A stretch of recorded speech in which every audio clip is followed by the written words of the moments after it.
Hi എല്ലാവർക്കും നമസ്കാരം. ഇന്ന് നമുക്ക് സദ്യയിലെ മെയിൻ താരമായിട്ടുള്ള അവിയലിൻ്റെ റെസിപ്പി നോക്കിയാലോ. നല്ല ടേസ്റ്റി ആയിട്ടുള്ള സദ്യ സ്റ്റൈൽ അവിയലിൻ്റെ റെസിപ്പിയാണേ. അപ്പോൾ നമുക്ക് റെസിപ്പിയിലേക്ക് പോകാം.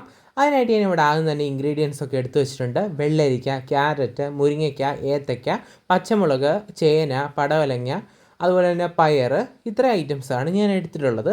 നമ്മുടെ കയ്യിൽ ഏത് വെജിറ്റബിൾസ് ആണോ ഉള്ളത് അത് എടുത്ത് കൊടുക്കുക. അപ്പോൾ ഞാൻ ഇതിൽ മെയിനായിട്ട് വേണ്ട എത്രയാണ് എടുത്തിട്ടുള്ളത്. അപ്പോൾ ഇതിലേക്ക് ഞാൻ മുളക് പൊടിയും മഞ്ഞൾപ്പൊടിയും ഉപ്പും കൂടെ ചേർത്ത് കൊടുത്തിട്ടുണ്ട്. ഇതിലേക്ക് കുറച്ച് വെള്ളം കൂടെ ചേർത്ത് കൊടുത്ത ശേഷം ഇതെല്ലാം കൂടെ നന്നായിട്ടൊന്ന് മിക്സ് ചെയ്തെടുക്കുക. അപ്പോൾ നമ്മുടെ കയ്യിൽ ഇതിൽ ഞാനിപ്പോൾ മെയിനായിട്ട് ഇടുന്ന വെജിറ്റബിൾസ് മാത്രമാണ് ഇട്ട് കൊടുത്തിട്ടുള്ളത്. ഏത് വെജിറ്റബിൾസാണോ നമ്മുടെ കയ്യിലുള്ളത് അത് ഇട്ട് കൊടുക്കാം. നന്നായിട്ട് മിക്സ് ചെയ്തെടുത്ത ശേഷം അടച്ച് വെച്ച് കുക്ക് ചെയ്തെടുക്കുക. മീഡിയം ടു ലോ ഫ്ലെയിമിൽ വെച്ചിട്ട് നമുക്ക് ഇതുപോലെ ഇടയ്ക്കൊന്ന് തുറന്നിട്ട് ഇളക്കി കൊടുക്കണം. അടിക്കൊന്നും പിടിക്കരുത്. അപ്പോൾ ഇടയ്ക്കൊന്ന് തുറന്ന് കൊടുത്തിട്ട് മിക്സ് ചെയ്തെടുത്ത ശേഷം വീണ്ടും ഒന്ന് അടച്ചു വെച്ച് കുക്ക് ചെയ്തെടുക്കണം. തട്ടി പൊത്തി വെച്ചിട്ട് ഇത് അടച്ചു വെച്ചിട്ട് അങ്ങ് കുക്ക് ചെയ്തെടുത്താൽ മതിയാകും. ഓവറായിട്ട് നമ്മുടെ കഷ്ണങ്ങളങ്ങ് വെന്ത് ഉടഞ്ഞു പോകരുത്. അതൊന്ന് പ്രത്യേകം ശ്രദ്ധിക്കണേ.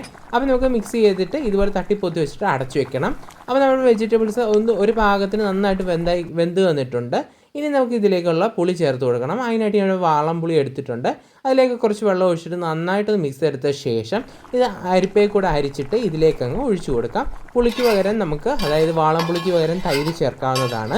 ഇതുപോലെ നന്നായിട്ട് മിക്സ് ചെയ്തെടുത്ത ശേഷം വീണ്ടും നമുക്കിത് അടച്ചു വെച്ച് ഒന്ന് കുക്ക് ചെയ്തെടുക്കണം. ബാക്കി നമ്മുടെ വെജിറ്റബിൾസും കൂടെ നന്നായിട്ടൊന്ന് കുക്കായി കിട്ടണം. വെജിറ്റബിൾസൊക്കെ നല്ല പാകത്തിന് കുക്കായിട്ടുണ്ട്. ഇനി ഇതിലേക്കുള്ള അരപ്പ് ചതച്ചെടുക്കണം. തേങ്ങ ചിരകിയതിലേക്ക് ചെറിയ ഉള്ളിയും ജീരകം കൂടെ ചേർത്ത് മിക്സിയിൽ ഒന്ന് ക്രഷ് ചെയ്തിട്ട് ഇതിലേക്ക് നമുക്ക് അങ്ങ് ഇട്ട് കൊടുക്കാം. അരച്ചെടുക്കരുത്, ഒന്ന് ചതച്ചെടുക്കാനേ പാടുള്ളൂ.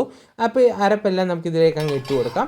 അതിന് ശേഷം ഇതെല്ലാം കൂടെ നന്നായിട്ടൊന്ന് മിക്സ് ചെയ്ത് കൊടുത്ത ശേഷം ഒന്ന് തട്ടി പൊത്തി വെച്ചിട്ട് നമുക്കിതിൻ്റെ പച്ചമണം മാറുന്നത് വരെ നന്നായിട്ടൊന്ന് വേവിച്ചെടുക്കണം. ഈ അരപ്പിൻ്റെ പച്ചമണം മാറിയാലേ അവിയലിന് ടേസ്റ്റ് ഉണ്ടാകത്തുള്ളൂ. അല്ലെങ്കിൽ അവിയൽ എളുപ്പം കേടാകാനും ചാൻസ് ഉണ്ട്. അതുകൊണ്ട് തന്നെ അരപ്പിൻ്റെ പച്ചമണം നന്നായിട്ട് മാറണം. അതാണ് ഇതിനകത്തെ ഒരു മെയിൻ കാര്യം.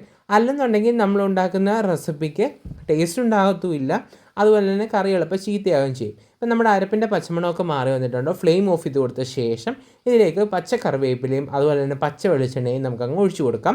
അപ്പോൾ ഈ അരപ്പിൻ്റെ പച്ചമണം മാറാനൊക്കെ ആയിട്ട് നമ്മൾ ലോ ഫ്ലെയിമിൽ വെച്ചിട്ട് വേണം കുക്ക് ചെയ്യാനെടുക്കാനായിട്ട്. ഇപ്പം നമ്മൾ ഫ്ലെയിം ഓഫ് ചെയ്തിട്ടാണ് വെളിച്ചെണ്ണയും കറിവേപ്പിലയും ഇട്ട് കൊടുത്തിരിക്കുന്നത്. ഇത് നമുക്ക് അടച്ചൊരു 30 മിനിറ്റ് മാറ്റി വെക്കാം.